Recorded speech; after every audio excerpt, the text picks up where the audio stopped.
Hello and welcome. My name is Emma. I'm a freelance writer and today I'm going to be telling you how you can look after yourself. Basic simple things that are going to help you be a better writer and feel better, feel good within yourself, but they're pretty friggin' basic. You should probably already be doing them and you're probably not. So let's hurry up and take care of you.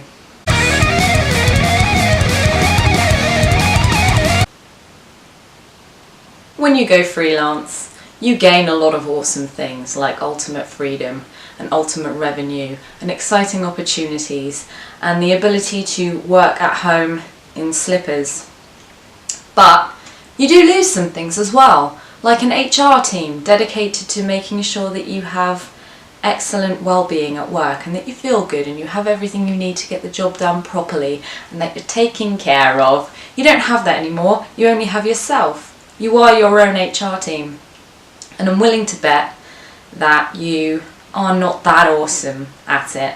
Because let's be honest, as freelancers we're pretty shit at taking care of the small personal things.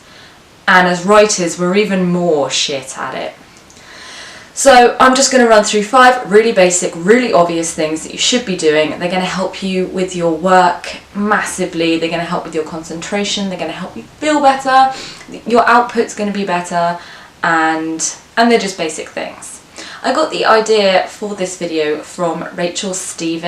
She is a Scottish cinnamon bun of a YouTuber. She's gorgeous. I watched her video on it and I thought, you know what? I can remodel this for freelance writers and people are going to find this pretty helpful. So shout out to Rachael, great idea. So good that I took it for myself. Tip number 1, most obvious tip, none of us fucking do it. And that is to set dedicated working hours. Hours that you sit down at your desk. When you're at your desk, you are at work. When you are not at your desk, you are not fucking at work. When I first started freelance life, a couple of months in, I won a really big contract and it was a full-time gig. And I thought, it's piss man, I'll just do all my other jobs around this job. It'll be golden, I really need this. And by the end of the first month, I felt like I was going to die. I was working before work, on my lunch breaks, after work, I was working weekends, and I was just working a normal working day. I was basically going to sleep, getting up and working. It was shit, it was horrible. And me personally, I don't work well like that at all. I work at my best when I'm rested. So I decided from then on I was going to set working hours and that's it. If I'm contacted outside of those hours, then I'll address it when I'm back at work. So I'm making sure that between 8 and 6 on weekdays I'm at my desk and I'm at work, and when I'm away, that's it, you know. So that's a really helpful place to start. Set dedicated working hours and try to stick to them. Tip number 2 is kind of a tangent to that, and it is to set your own boundaries and respect them and stick to them. So for example, I never ever give out my mobile number on my business cards or to prospective clients, and I don't put it on my website because I don't want to encourage people to feel like they can pick up the phone to me whenever they want, because they will. I need to be able to feel like I can be inside a job or a task and work at my best without any interruptions, because somebody's paid me for my time, so I want to give them my full attention. And then when I've broken away from that of my own choice, I can go to my emails and I can see, right, who's been in touch, what do I need to sort out, what do I need to get on with. I can sit down at my desk in the morning and have a list of people that have contacted me and things I just need to get done before I launch into my full attention on a job. I cannot be picking up the phone every few minutes or when I'm out or when I'm not at work outside of my working hours and be contactable in an unlimited way like that. It's not great for my personal well-being to feel like you're always on and always on call and have to pick things up straight away. It's really disruptive, and yeah, it's just not great. So I personally like to set boundaries like that, where if somebody feels like they're constantly calling me, I maybe won't answer and I'll drop them an email when have a moment and I'll say, look, I'm kind of busy right now, we can have a call at 3 o'clock if you're free. Or yeah, if you'd just like to drop me an email, I'll look at it first thing tomorrow morning when I'm back in the office. You know, you're not being rude or harsh or dickish about it, but you're still saying, look, I've got boundaries. You can't just, I'm not on call for you. Because imagine if all the clients did that. God damn, life would suck. My third tip might seem a little bit saucy and indulgent, but in fact, do you know what? It sounds straight up millennial. It sounds straight up millennial, but I learned the importance of this tip the hard way, and that is to make sure that you always stretch or get a massage every so often. I think this is the same for people that do sit at desks all day long. It doesn't have to be a freelance writer, but I think freelance writers can be a little more slovenly and slouched in their approach to work. You know, they're working on couches in coffee shops, or, you know, in couches at home, or just wherever they can. So you're constantly kind of on a laptop, all scrunched up, one working on the tube, one working on a bar stool, you know.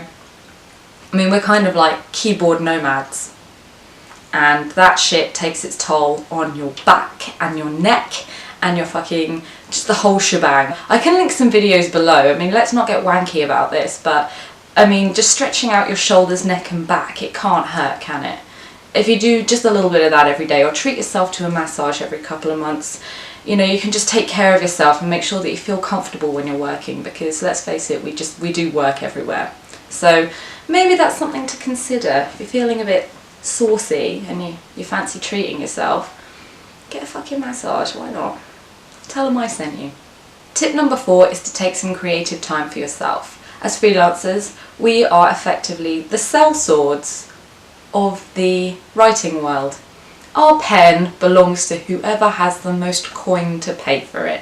So we're always working to somebody else's creative idea, or imagining and interpreting somebody else's creative brief. But what the fuck about you? You're a writer, you're a creative as well. You've got a creative mind, you've got things that you want to do and explore and try, and I think that when you don't nurture your own creative energy, the job becomes really fucking dull, and you could lose your passion for it. So try to make time to write your own blog, or do your own creative writing projects, or even just go out to an exhibition, or just read more, or, you know, whatever the fuck.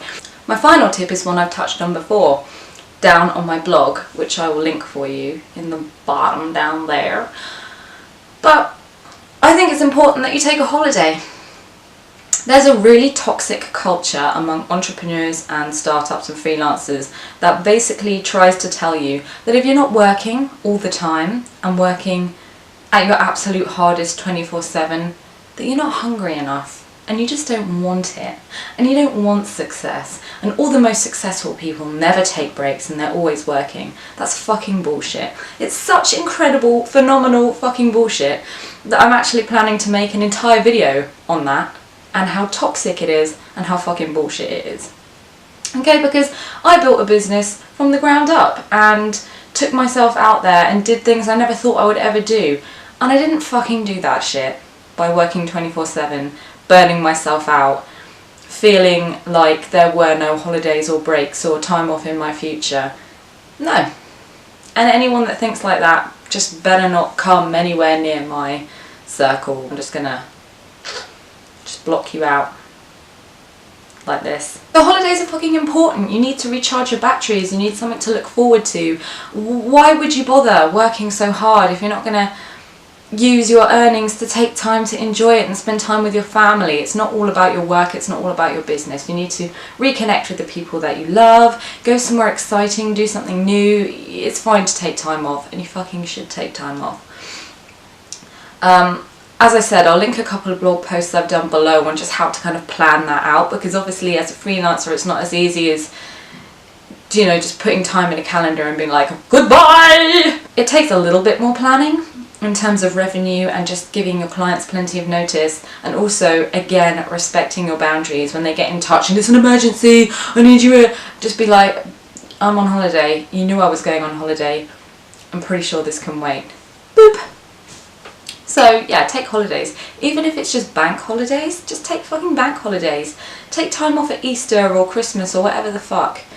You know, you've earned it. You don't have to work all the time. That shit sucks. Take care of yourself. And that's it. That's my how to be your own HR team 101. Obviously, I say these things and some of them I have to work out all the time as well, because it doesn't come naturally to me. It's easy to overwork and push yourself and tax yourself when you are your sole business. You are your business, you are your revenue, you are the whole fucking business is you. But when you don't take care of yourself, you get burnt out and bad things happen. So there's a little note from me to you. Be kind to yourself. Have a Mars bar. I hope you found this video interesting and useful.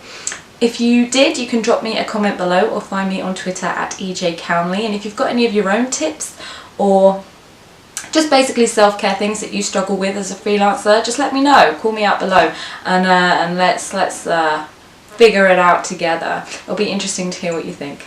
I'll see you back here, same time, same place in 2 weeks for more Kiss My A's. Until then, take care and have a great couple of weeks.